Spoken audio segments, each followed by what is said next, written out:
Hey, what's up? Crick from Nic and Crick at Pair of DirtBags. Today we are doing a little project at home and wanted to share it with you in case you're having the same issue. Project is going to be to make some spacers for our 10x20 trays to get them closer or lower from the light.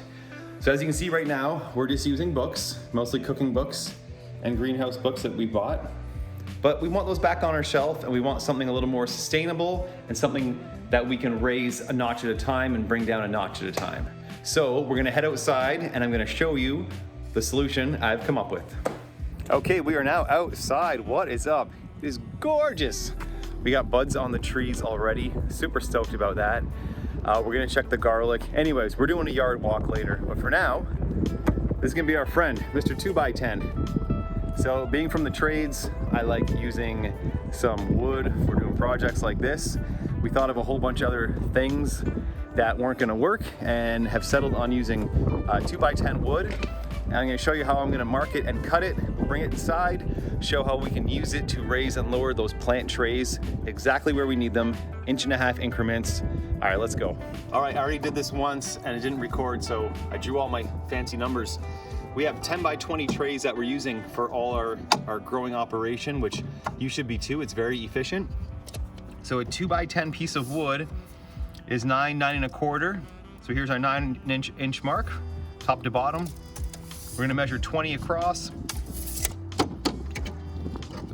We're gonna use a fancy speed square to make sure this is nice and straight so that we can get them nice and close together. And I'll be right back with my saw. So the one thing I always tell new employees or people that don't know how to use tools is when you're using a saw and cutting wood, you have to let an end drop. I've seen it too many times where people just put this on something solid, try and cut through, and it binds up on the blade and shoots a saw at them.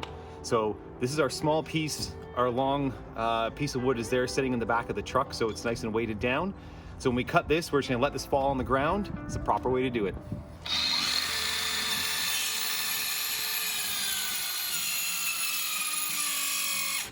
Oh, I need a new battery.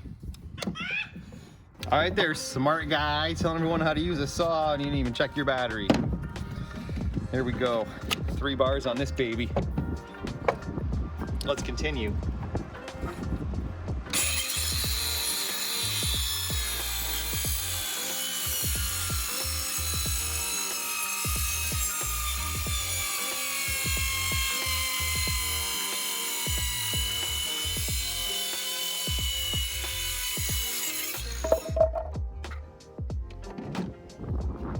All right, that is how you want to do it.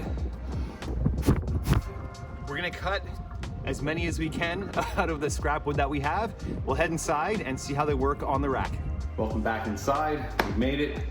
Got a little crisp out there cutting this wood. I think we got about 10 of these cut. So we're gonna show how they are going to work. Now, using books or anything you have at home is also fine. Okay, beautiful, I'm gonna need a hand. Okay. So, Miss Vanna, Nick, Sean. Which one are we doing Let's first? do this one first. Okay, so if you want to take the tray out. Okay. So previously we were using a Homestead canning cookbook, which we got for this year to hopefully do a bunch of canning.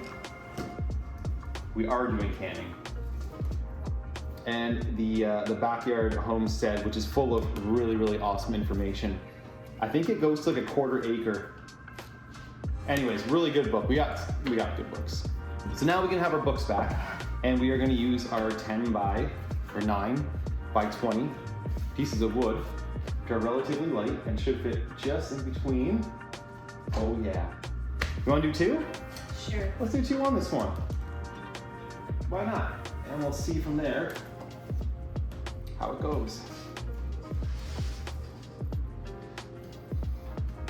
All right, Nick, you got those? Yeah. That could sound really nice. Really nice. Okay, so this solution is going to work if you need a budget-friendly option. The other way is to have some sort of racking on your light or chains that you pull the light up and down. A lot more work, in my opinion, for something small like this. All we have to worry about now by raising this up is the angle and projection of our single light is going to narrow because we have the plants closer to the light. So we're just gonna have to watch that the plants don't start leaning in and getting on a big angle. So we're gonna find that sweet spot, not too far and not too close. Right now we're about 4 inches from plant to light, which is what we are gonna try. Before we felt that they were way too low sitting on the bottom. They're about 10 inches away. I don't believe these lights are powerful enough to really give the plants the light they need. The one that we noticed was the marigolds. Where's that one? On top. Okay, so let's put that one. Is this in shot? Yes. Okay, so we'll bring the marigolds down here. So you guys can see, this was the first tray that we put closer to the light. Food. All right, all our cookbooks. We love cooking. Okay, so same thing. We're gonna double this up, which is about 3 inches from base. And it's not too heavy, so if this rack explodes, it's very cheap.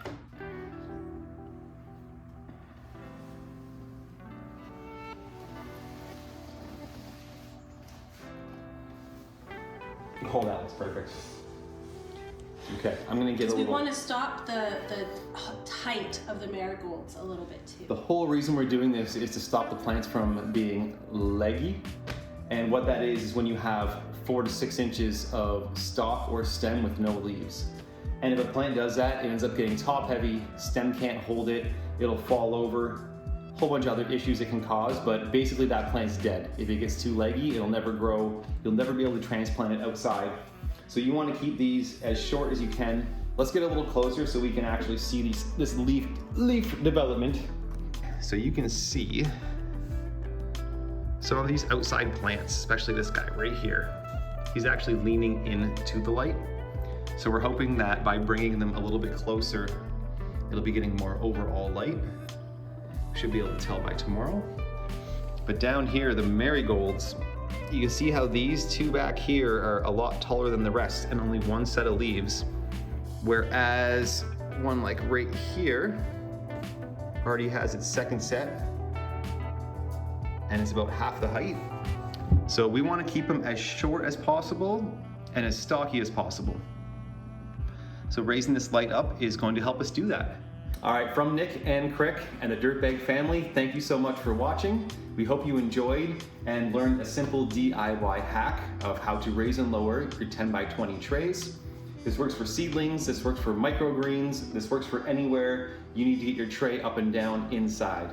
All right, thanks for watching. Please like and subscribe. See you next time. Keep it dirty.